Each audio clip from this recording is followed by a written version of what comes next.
सदगुरु कबीर ने एक साखी कही है, ज्यों दर्पण प्रतिबिंब देखिए आप दुहनुमा सोए। यह तत्व से वह तत्व है, याही से वह होए। दर्पण के सामने हम जाते हैं, जैसा हमारा बिंब अर्थात चेहरा होता है, वैसा ही दर्पण में हमें प्रतिबिंब दिखाई पड़ता है। चेहरा काला है, चेहरे में दाग है, तो दर्पण में दिखते हुए प्रतिबिंब में भी दाग दिखाई पड़ेगा। चेहरा साफ है तो प्रतिबिंब भी साफ दिखाई पड़ेगा, क्योंकि बिंब से ही प्रतिबिंब होता है। प्रतिबिंब को सुधारा नहीं जा सकता। सुधारा जा सकता है बिंब को। चेहरे में दाग हैं तो चेहरे को दाग को पोंछ दें तो दर्पण में जो दिखाई पड़ने वाला दाग है वह भी मिट जाएगा। और चेहरे के दाग को हम न पोंछें, उसको वैसे बने रहने दें, और दर्पण के दाग को पोंछने का हम काम करें तो घंटों क्या महीनों पोंछते रह जाएं तो दर्पण का दाग मिटेगा नहीं, प्रतिबिंब का जो दाग मिटेगा नहीं। प्रतिबिंब को सुधारना नहीं होता है, सुधारना होता है बिंब को, चेहरे को। यह तो उदाहरण हुआ। इसी प्रकार जैसा हमारा मन होता है,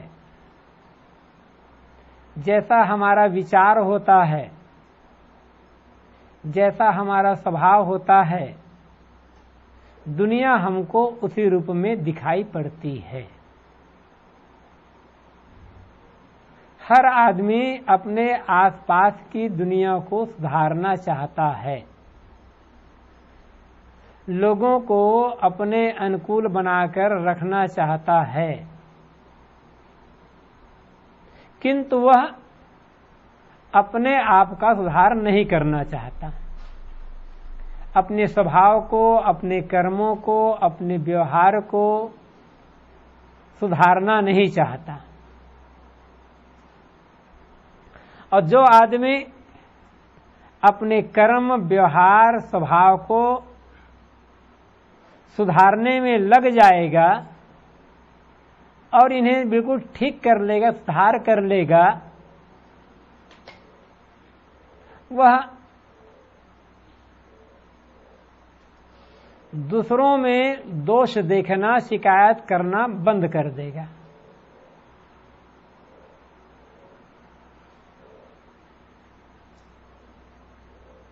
सुधार पहले अपने आप से होता है।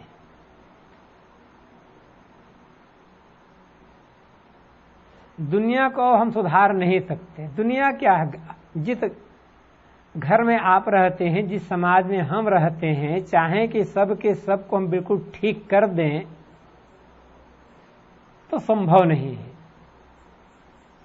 हर आदमी केवल अपने आप का सुधार कर सकता है। अपने स्वभाव को, अपने मन की मलिनता को, अपनी गंदी आदतों को, कर्मों को आप सुधार लें।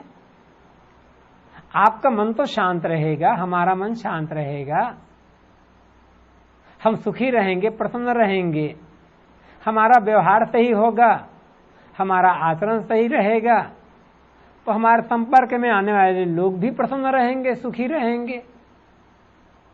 हम ही उलझे हुए हैं तो क्या होगा? उलझा हुआ आदमी जहां जाएगा लोगों को उलझाएगा। सुलझा हुआ आदमी जहां जाएगा लोगों को सुलझाने का और सुलझने का रास्ता ही बताएगा। व्यक्ति की पहचान उसके स्वभाव और कर्मों से होती है। हम और आप कितना जानते हैं, कितना पढ़े लिखे हैं, हमारे पास कितने रुपये पैसे हैं, इन सब से लोगों को कोई खास मतलब नहीं रहता। हमारी विद्वता, हमारी पढ़ाई लिखाई, हमारे धन दौलत, ये सब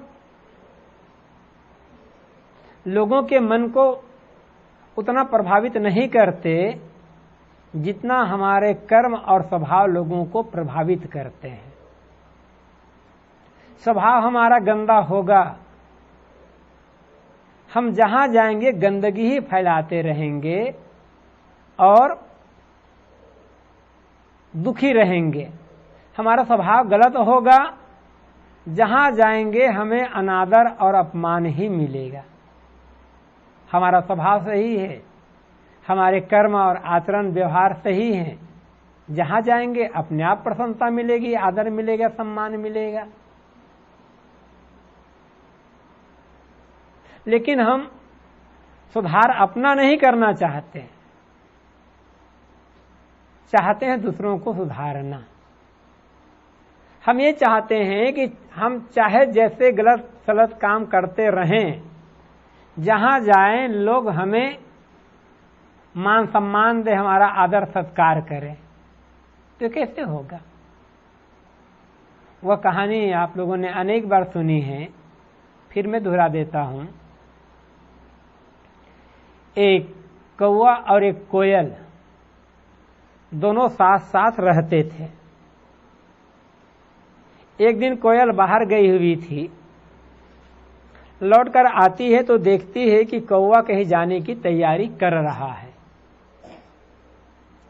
कोयल ने पूछा, कहो भैया क्या कहीं जा रहे हो? कौवा ने कहा, हाँ बहन, अब मैं इस गांव को छोड़ करके जा रहा हूं। कोयल ने कहा, क्यों? कौवे ने कहा, इस गांव में रह करके क्या होगा? जिस गांव में आदर न हो, सम्मान न हो, आदमी को या किसी को वहां रहना नहीं चाहिए। यहां मेरा आदर सम्मान तो दूर, हर जगह मेरा निरादर और अपमान ही होता है। जैसे ही मैं कहीं बैठकर कुछ बोलना शुरू करता हूं, लोग मुझे पत्थर मार करके उड़ा देते हैं। इसलिए अब मैं यहां इस गांव में रहूंगा नहीं, इस गांव को छोड़कर दूर चला जाऊंगा, जहां मेरा सम्मान हो, आदर सत्कार हो। कोयल ने कहा, भैया आदर सम्मान पाने के लिए गांव बदलने की जरूरत नहीं है, स्वभाव बदलने की जरूरत है। जहां जाओगे कांव कांव कर कर बोलोगे तो पत्थर मारकर भगा ही जाओगे। अपने कर्कश बोलने के स्वभाव को सुधार लो, इसी गांव में तुम्हारा सम्मान होने लग जाएगा। ये तो कहानी है। कोयल और कौवे में क्या बातचीत होगी, कहानी बना ली जाती है समझाने के लिए। कौवे का स्वभाव ही है कर कर बोलना, इसलिए हर जगह वह पत्थर मारकर उड़ाया ही जाता है, उसका अपमान होता है। और फिर वह गंदी जगहों में बैठ करके वहां अपना सोच डुबाता है। कोयल का स्वभाव है मीठी बोल, कोयल जहां रहेगी मधुर वाणी ही बोलेगी। इसलिए कोयल को सब चाहते हैं। कागा काको धन हरे, कोयल काको देत। अपनो शब्द सुनाए के जगजस अबजस लेत। कौवा किसका धन हरण करता है और कोयल किसको क्या देती है? बस दोनों के अपने अपने शब्द हैं, अपनी अपनी बोल है। अपनी बोल से कौवे का निरादर होता है, अपनी बोल से कोयल का आदर होता है। तो जैसा हमारा स्वभाव होगा वैसा ही दुनिया से हमें प्रतिफल मिलेगा।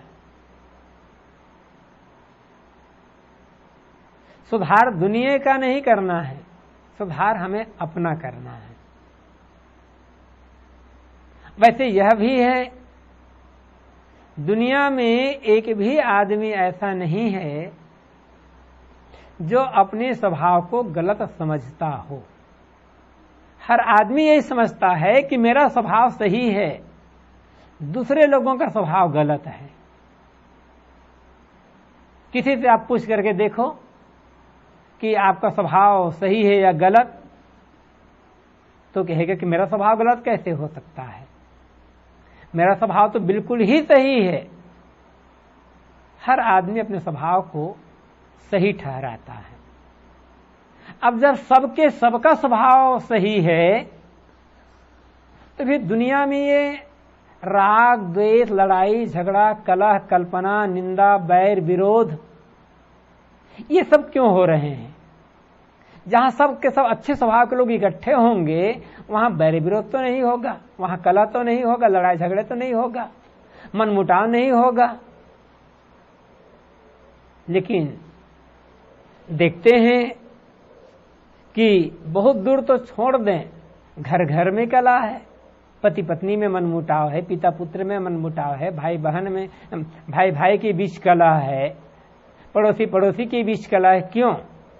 ये अच्छे स्वभाव की पहचान है या गलत स्वभाव की पहचान है? तो जो सबका स्वभाव अच्छा है तो दुनिया में बुराई कहां से आ गई? कौन लाता है ये बुराई? ये बुराई कहीं बाहर से नहीं आती। बुराई तो आदमी स्वयं फैलाता है। जो बुरा स्वभाव का होगा वह जहां जाके बुराई ही फैलाएगा।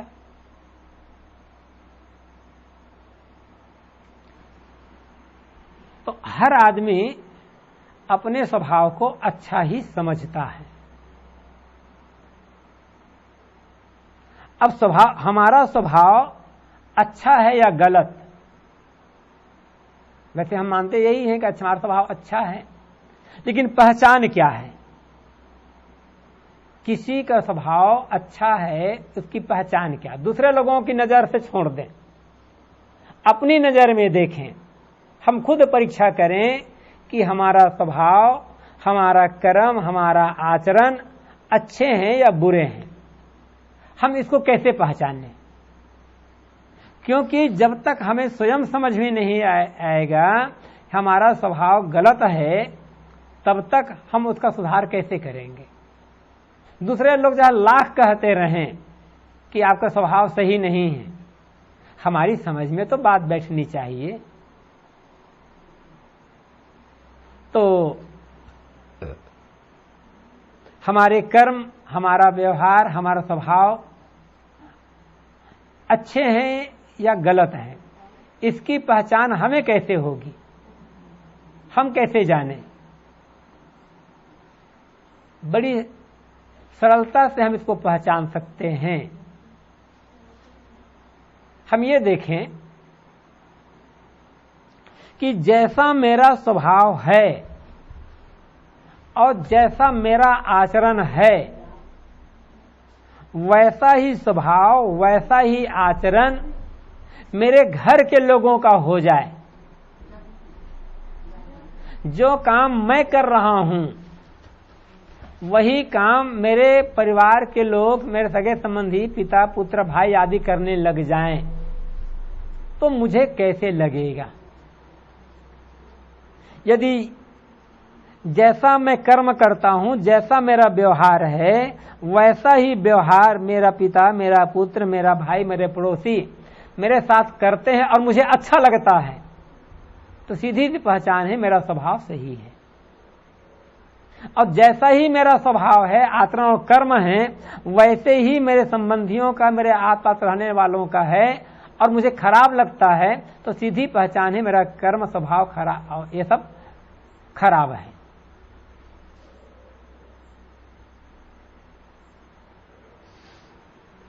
लेकिन हम पहचान कहां करते हैं? हम चाहे जैसे भी उल्टे सीधे कर्म करते रहें, हमें खलता नहीं है, बुरा नहीं लगता, लेकिन दूसरे लोग छोटी सी गलती कर दें, हमें तुरंत बुरा लग जाता है। दूसरे की बुराई हमें सहन नहीं होती है। पहले हम अपनी बुराई को ठीक कर लें तो हमारे जो कर्म होंगे, आचरण होंगे, उसका प्रभाव दूसरों पर धीरे धीरे अपने आप पड़ना शुरू हो जाएगा। कोई हमें कटु कहता है, हमारा अपमान करता है, और हम उसको चुपचाप सहन कर लें, कोई प्रतिक्रिया न करें। और जब जब कोई हमें कटु कहे, हमारा अपमान करे, हमारे साथ गलत व्यवहार करे, हम सहन करते जाएं, शांत रहें। धीरे धीरे दूसरों पर उसका प्रभाव पड़ेगा। नहीं भी ये तो मैं ऐसा कहता हूं, कटु कर देता हूं, डांट भी देता हूं, अपमान भी कर देता हूं, तो भी बिल्कुल शांत रहते हैं, सहन कर लेते हैं। नहीं, मुझे ऐसा व्यवहार नहीं करना चाहिए। स्वयं उसको ग्लानि होगी। और किसी ने हमें कटु कहा और हमने कटु बात सुन करके डबल कटु कहा, तो कटुता से कटुता बढ़ेगी, घटेगी नहीं। आज तक कटुता से कटुता को दूर नहीं किया जा सका। कटुता को प्रेम से, सरलता से ही और शांति से ही दूर किया जा सकता है। बैर को बैर से दूर नहीं किया जा सकता, घृणा को घृणा से दूर नहीं किया जा सकता। प्रेम से ही बैर दूर होता है, प्रेम से ही घृणा दूर होती है, सहनशीलता से कटुता दूर होती है, शांत रहने से लड़ाई झगड़े दूर होते हैं, स्वार्थ त्याग से परस्पर का व्यवहार सुंदर होता है। इसलिए हम पहले अपना सुधार करें, दूसरा सुधार करे या न करे, हम अपने कर्म, स्वभाव, आचरण, व्यवहार को ठीक करते हैं तो हमारा मन शांत रहेगा, हमारे मन में प्रसन्नता रहेगी कि मैंने गलत नहीं किया, दूसरे ने गलत किया तो किया, मैंने गलत नहीं किया, मुझे संतोष तो होगा। धन बढ़ जाने से संतोष नहीं होता है, पद बढ़ जाने से, सम्मान बढ़ जाने से, विद्या बढ़ जाने से किसी के मन को संतोष नहीं होता। और धन, पद, विद्या, इनसे आज तक कोई आदमी बड़ा हुआ भी नहीं है। दुनिया में जितने भी बड़े पुरुष हुए हैं, जिनको हम महापुरुष कहते हैं, संत कहते हैं, महात्मा कहते हैं, गुरु कहते हैं, सद्गुरु कहते हैं, यहां तक जिन्हें हम भगवान भी कहते हैं, देखें उनमें से कोई भी धन, पद, विद्या इनके कारण से बड़ा नहीं हुआ है। चाहे बुद्ध और महावीर हों, चाहे ईसा और मोहम्मद हों, चाहे तुलसी और कबीर हों, चाहे दयानंद विवेकानंद हों, चाहे अन्य और कोई हों, वे सब बड़े कैसे हुए हैं?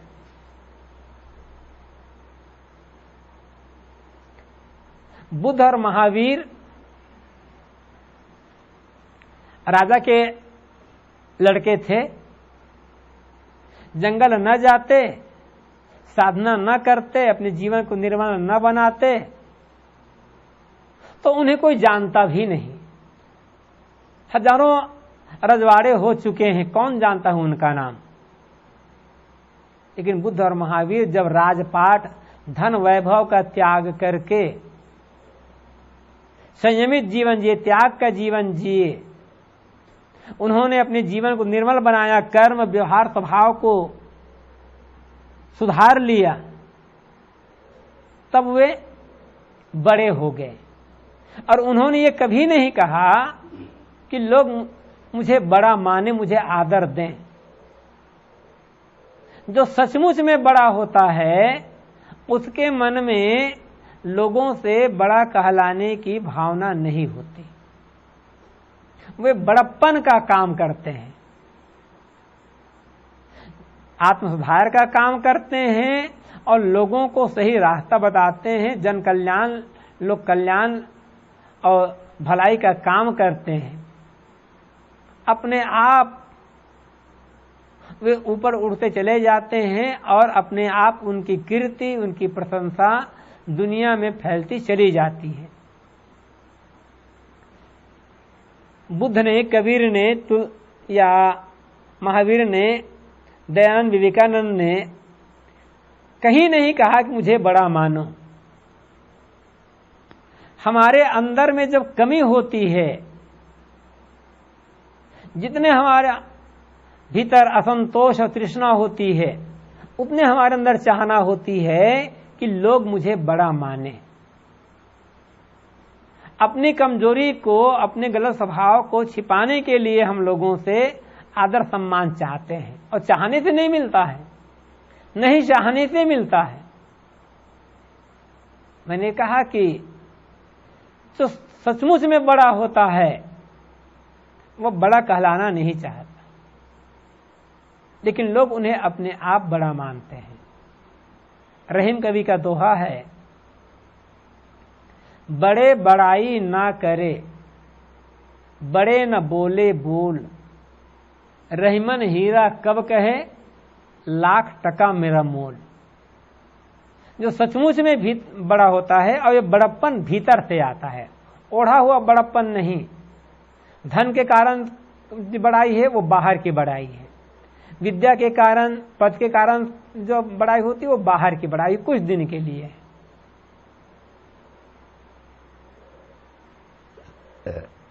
सहज हम देख सकते हैं, कोई कलेक्टर है, बड़ा पद है कलेक्टर का, जहां जाता है कलेक्टर, बड़ा आवभगत स्वागत सत्कार होता है। कोई मिनिस्टर है, बड़ा पद है मिनिस्टर का, जहां जाता है उसके मान सम्मान, पूजा करने वाले, सत्कार करने वाले लोग कितने हजारों होते हैं, खूब माला पहने आई जाती है। लेकिन कलेक्टर रिटायर्ड हो गया और मंत्री अपने पद से निकल गया, मंत्री पद छूट गया, फिर उनके जो पीछे चलने वाले लोग थे, उनका स्वागत सत्कार करने वाले, माला पहनने वाले लोग थे, कहां चले जाते हैं? कलेक्टर रिटायर्ड हुआ और दूसरे तीसरे दिन उस ऑफिस में जाना चाहे तो चपरासी रोक देगा, कहिए कहां जाना चाहते हैं, कि किससे बात करना चाहते हैं, चपरासी ही रोक देगा उसको। जब तक कलेक्टर था तो चपरासी दौड़ा दौड़ा काम करता था कलेक्टर का, अब रिटायर्ड हो गया तब वही चपरासी रोक देगा, अब नहीं जा सकते। तो ये सब बाहर की बड़ाई है। अंदर की बड़ाई सद्गुण, सदाचार, त्याग, तप, लोक कल्याण, जो अच्छे स्वभाव की जो बड़ाई होती है वो हर जगह पूरे जीवन भर काम करती है। तो बड़े बड़ाई ना करे, जो सचमुच में बड़ा होता है वह अपनी बड़ाई नहीं करता, ये बताता नहीं है कि मैं बड़ा हूं, और बड़ी बड़ी बात वो नहीं करता, डिंग नहीं मारता कि मैं ऐसा हूं, मैं वैसा हूं। रहीमन हीरा कब कहे, लाख टका मेरा मोल। रहीम कभी कहते हैं, क्या किसी हीरा ने आज तक यह कहा कि भाई मेरी कीमत लाख रुपये है? हीरा बड़ा कीमती होता है। जौहरी उसकी परख करता है, जौहरी हीरा को देखता है, परखता है, संदेह होता है तो निहाई पर रखकर उसे घन से ठोंकता है, और घन से ठोकने पर भी नहीं टूटा तो जौहरी समझ जाता है कि यह सच्चा हीरा है। क्योंकि जो सही हीरा होगा, कितना भी घन से ठोको, आप घन मारते मारते थक जाओगे, हीरा कभी टूटेगा नहीं, उसमें जरा से भी खरोच भी नहीं आएगी यदि सही हीरा है तो। और ठोकते रहेंगे तो हीरा या तो निहाई में धंस जाएगा या घन में धंस जाएगा या छिटक करके दूर हो जाएगा।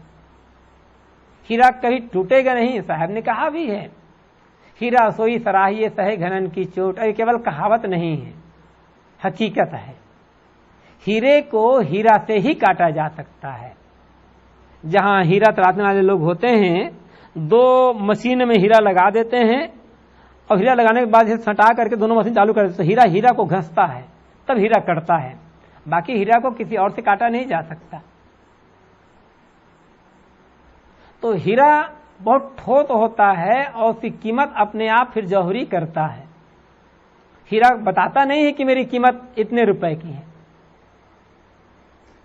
इसी प्रकार से जिसके अंदर स्वाभाविक बड़प्पन होता है वह प्रदर्शित नहीं करता। मैं तो ये कह रहा था,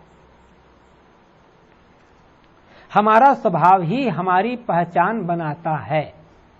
हमारा कर्म, हमारा व्यवहार, हमारा आचरण ही हमारी पहचान बनाते हैं। इसलिए हमें अपने स्वभाव की परख करते रहना है। और सुखी दुखी आदमी होता कैसे है?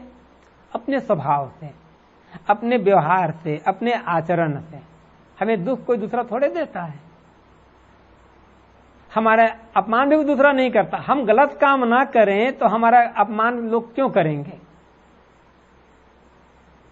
अब हम सही काम भी कर रहे हैं, अब फिर कोई जानबूझकर अपमान करता है तो वो खुद ही अपमानित हो जाएगा। सही काम करने वाले का अपमान कोई कर ही नहीं सकता, वो तो उत्तरोत्तर और चमक तक चला जाता है। और हम गलत काम कर रहे हैं, और हम गलत काम करते रहे और सैकड़ों लोग हमारे गलत काम का समर्थन कर दे, तो इससे हम बड़े तो हो नहीं जाएंगे। हमें अपने गलत कर्मों का परिणाम आज नहीं तो कल भुगतना ही पड़ेगा। और हम गलत काम करते रहें और हमारे लोग प्रशंसा करते रहें, इससे हमारे मन में शांति नहीं आएगी, संतोष नहीं आएगा। कितने लोग हमारी प्रशंसा करते रहें, अब मैं गलत काम कर रहा हूं तो मेरा मन अंदर अंदर जलता रहेगा, असंतुष्ट रहेगा, दुख और चिंता से घिरा रहेगा। और मैं अच्छा काम कर रहा हूं, कितने लोग हमारी निंदा करते रहें, मैं भीतर से आश्वस्त रहूंगा, संतुष्ट रहूंगा। मेरा मन गवाही देता रहेगा कि हां काम सही है, चिंता करने की कोई बात नहीं है। तो इसलिए हम कहीं भी रहें, अपने जीवन की निरख परख करते रहें कि जो कर्म मैं कर रहा हूं वो सही है या नहीं है। मैंने कहा था कि हमारे कर्म सही है या नहीं है, इसकी पहचान यही है कि जैसा काम मैं कर रहा हूं वही काम दूसरा जब करने लगे तो मुझे कैसा लगेगा। अच्छा लगेगा तो समझ लें हमारा काम अच्छा है, खराब लगे तो समझ लें हमारा काम खराब है। फिर अच्छे काम को और बढ़ाते जाएं और गलत काम को छोड़ते चले जाएं। दुनिया में आदमी दूसरों की समृद्धि को देखता है, बाहरी धन दौलत को देखता है, ऐश्वर्य को देखता है, मान सम्मान को देखता है, तो उन सबको पाने का आदमी का मन होता है। किसी की धन दौलत को देखा, किसी का बड़ा मकान देखा, तुरंत आदमी के मन में होता है ऐसा मकान मेरा भी होता तो कितना बढ़िया होता, इतना धन मेरे पास होता तो कितना बढ़िया होता, ऐसा मान सम्मान, ऐसी प्रशंसा मुझे भी मिलती तो कितना बढ़िया होता। किसी के बाहरी भौतिक ऐश्वर्य को देख करके आदमी के मन में उनको पाने की और वैसा बनने की कामना होती है, और आदमी प्रयास भी करता है।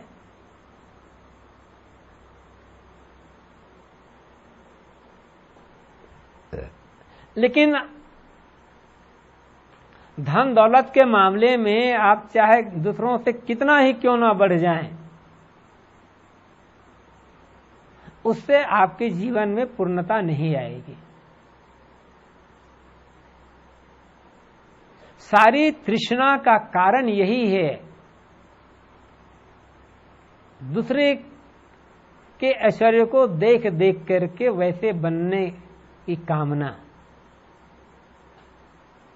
आदमी को मेहनत करना चाहिए, प्रारब्ध उसके साथ है, पुरुषार्थ उसके पास है, तो मेहनत तो करना चाहिए। मेहनत करने से तरक्की अपने आप होती चली जाएगी, केवल चाहने से तरक्की होगी नहीं। तो बाहरी स्थिति में हम दूसरों की बराबरी करना चाहते हैं और दूसरों से आगे निकलना चाहते हैं। और कितने लोग ये भी कहते हैं मैं उससे कम थोड़े हूं, मैं उससे आगे निकल करके दिखाऊंगा। होड़ लगी है संपत्ति के क्षेत्र में, बहुत धन दौलत के क्षेत्र में सब एक दूसरे से आगे निकलना चाह रहे हैं, और इसमें ही इसके लिए आदमी सही रास्ता से हो गया तो सही रास्ता से, नहीं तो गलत रास्ते से भी आगे निकलना चाहता है। कितने धोखाधड़ी, बेईमानी और कैसे कैसे गलत काम हो रहे हैं धन बढ़ाने के लिए, आप सब जानते हैं, कहने की जरूरत नहीं है। लेकिन धन बढ़ जाने के बाद भी आदमी भीतर से तृप्त तो होता नहीं। बहुत कम ऐसे लोग होते हैं जो दूसरे के जीवन की अच्छाई को देखकर, दूसरे के सद्गुण को देख करके ये सोचते हैं कि मुझे इसके समान अच्छा आदमी बनना है, मुझे इसके समान सद्गुणी बनना है, मुझे इसके समान सेवा परायण और परोपकारी बनना है, मुझे इसके समान सहनशील बनना है, संयमी बनना है। किसी बिरले के मन में यह भावना होती हो, और जिसके मन में ऐसी भावना उड़ती हो महासौभाग्यशाली है, उसके जीवन में फिर दुख नहीं आएगा। जितना हम सद्गुण का आचरण करते जाएंगे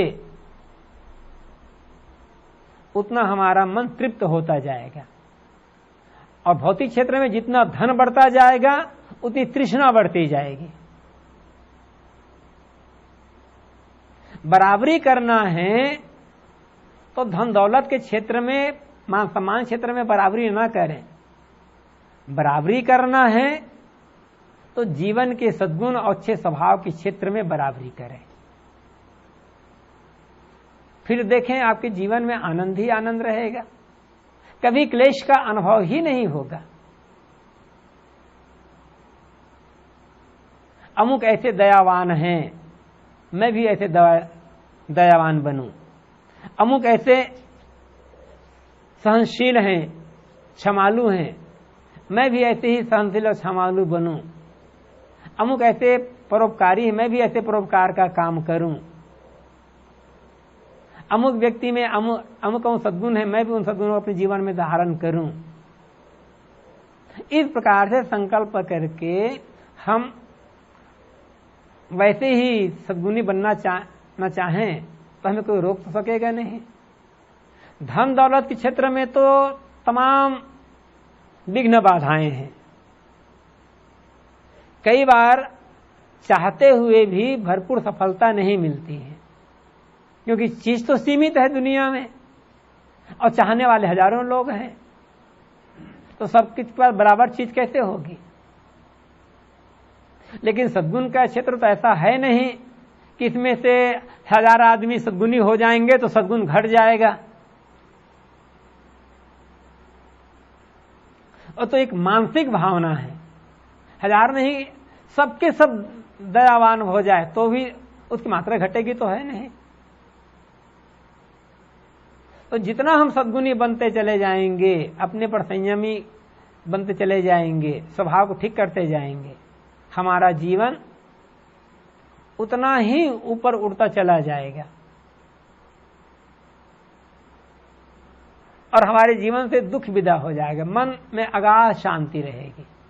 दुनिया के जो बड़े पुरुष हुए हैं उन लोगों ने क्या किया? एक ही काम किया, अपने को संवारने का। धन के क्षेत्र में उन्होंने बराबरी नहीं कि होड़ नहीं कि नहीं मुझे इससे आगे निकल जाना है। और जो अधिक धन चाहेगा, बहुत धन, बहुत अधिकार, वह बिना गलत काम किए रह नहीं सकता।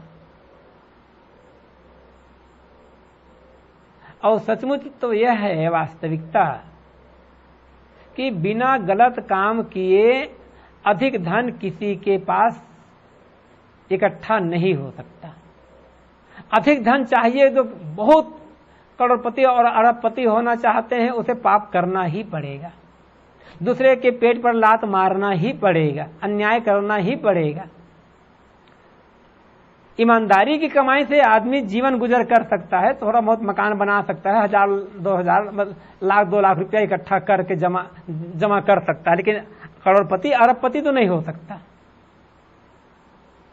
उसके लिए तो बेईमानी करना ही करना होगा, कहीं न कहीं से छल कपट करना होगा, तब अधिक धन एकत्र होता है। ये दुनिया का नियम है, और नियम ही नहीं है, दुनिया के जो अनुभवी आदमी है, चाहे वो धन दौलत के क्षेत्र में बढ़े हुए लोग हैं, उनका भी यही अनुभव है। लेकिन सद्गुण के क्षेत्र में किसी के साथ बेईमानी करने, किसी को दुख देने या गलत रास्ता अपनाने की कोई बात ही नहीं है। यहां तो ये सबको छोड़ करके ही आगे बढ़ना होता है। मैं दूसरों से अधिक संयमी हो जाऊं, अधिक दयावान हो जाऊं, तो मुझे कोई गलत काम थोड़े करना पड़ेगा। उसके लिए तो अच्छा से अच्छा व्यवहार करना होगा, अधिक से अधिक लोगों की सेवा करनी होगी। अपने आप मुझ में दया की भावना बढ़ती जाएगी, मेरा जीवन ऊपर उड़ता चला जाएगा।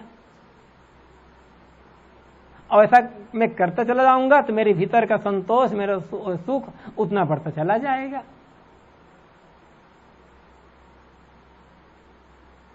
लेकिन ये चीज ऐसी है, दिखाई पड़ती नहीं है। दूसरे के सद्गुणों को देखकर हमारे मन में तो एक भावना होती तो है, लेकिन हम गलत स्वभाव का त्याग नहीं करते। क्रोधी से क्रोधी आदमी जब किसी शांत और सहनशील आदमी को देखता है तो उसका मन झुक जाता है, भले अपने क्रोध स्वभाव को त्याग नहीं कर पाता है।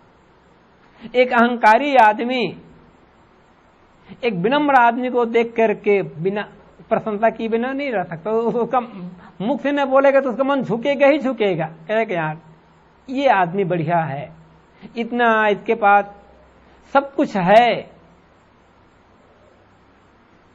सारी योग्यता इसके पास है, लेकिन देखो ये कितना शांत, कितना विनम्र है।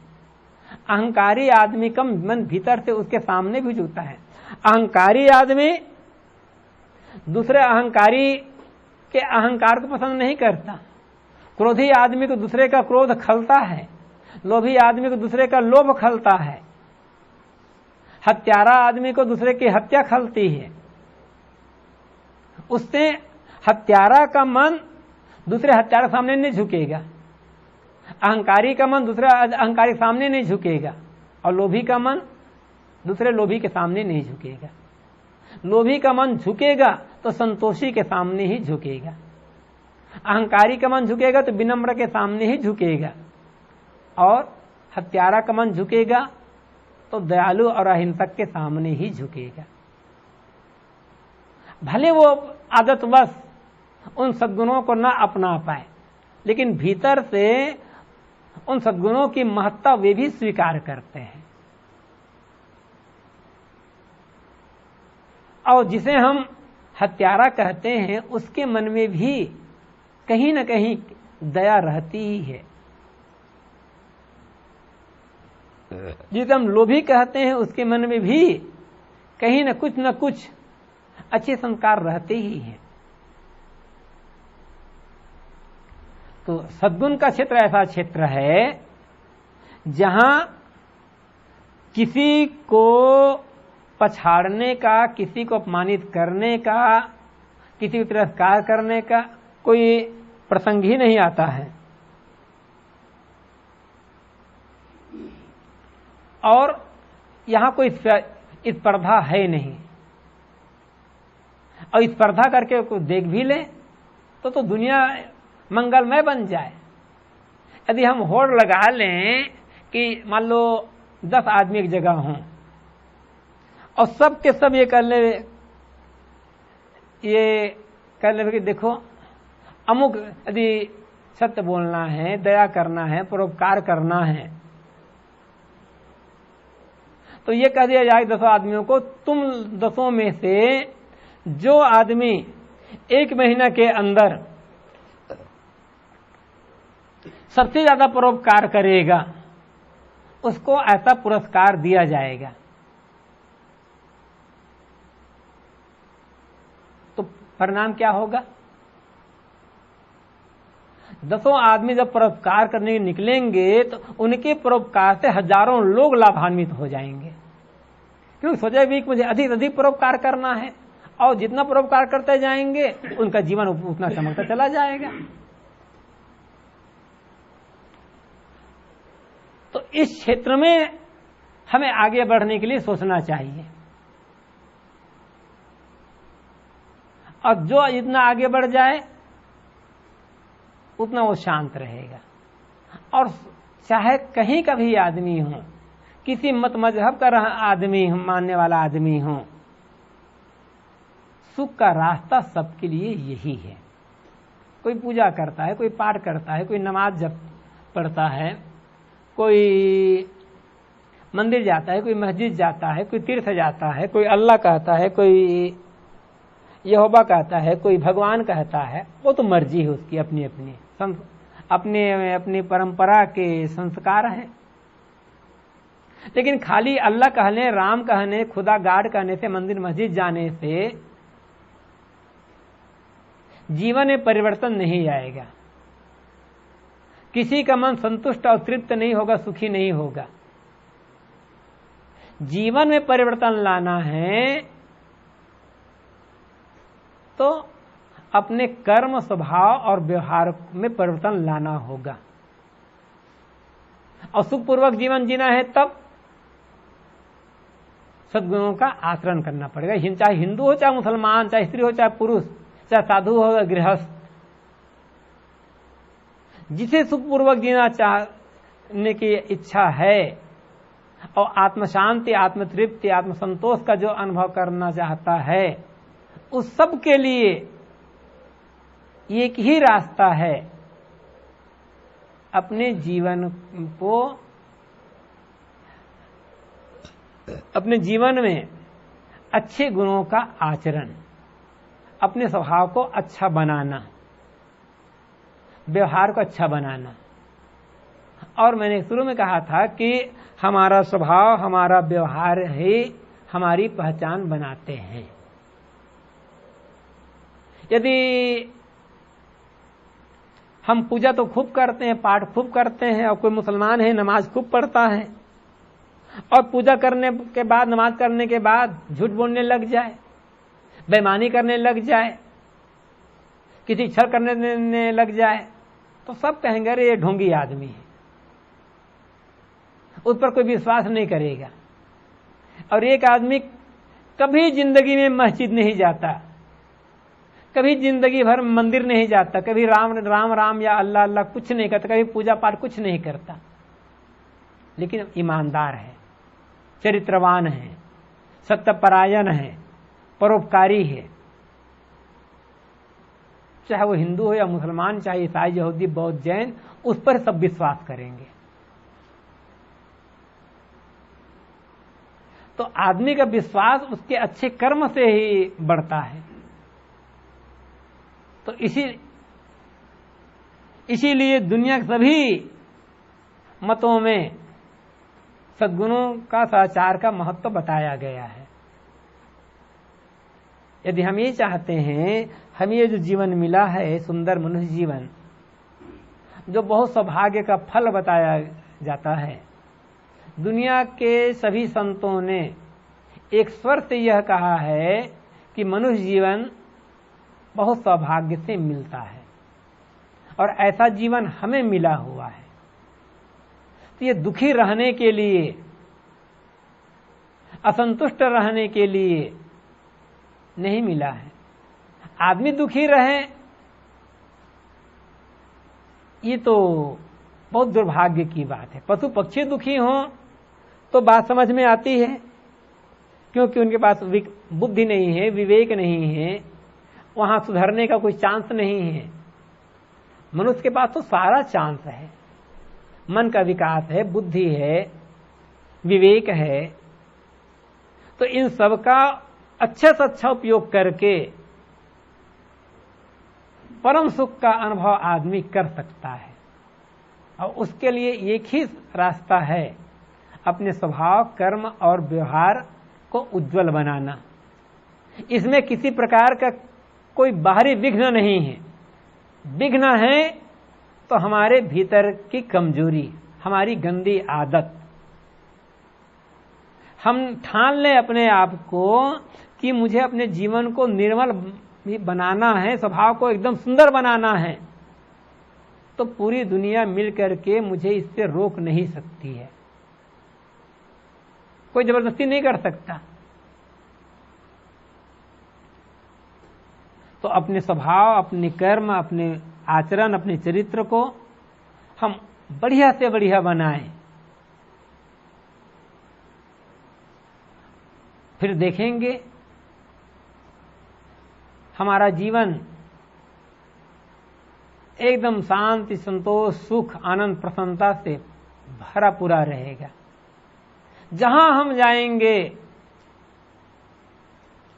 हमें कहीं कभी कमी का अनुभव नहीं होगा, हर जगह सुख ही सुख होगा। इसलिए अपने स्वभाव को हम देखें, परखें। और उसकी परख मैंने बताई कि जैसा मेरा स्वभाव है वैसा ही दूसरे का स्वभाव हो तो मुझे कैसे लगेगा। अच्छा लगेगा समझ ले हमारा स्वभाव सही है, बुरा लगेगा समझ ले हमारा स्वभाव बुरा है। और बुरा लगता है फिर सुधार करें। इसलिए हमारे हाथ में है, और इसी के लिए संत गुरुजन हमें रास्ता बताते हैं। तो अपने स्वभाव को, आचरण को सुधारें और इसी जीवन में सच्चे सुख शांति का हम अनुभव करें। बस।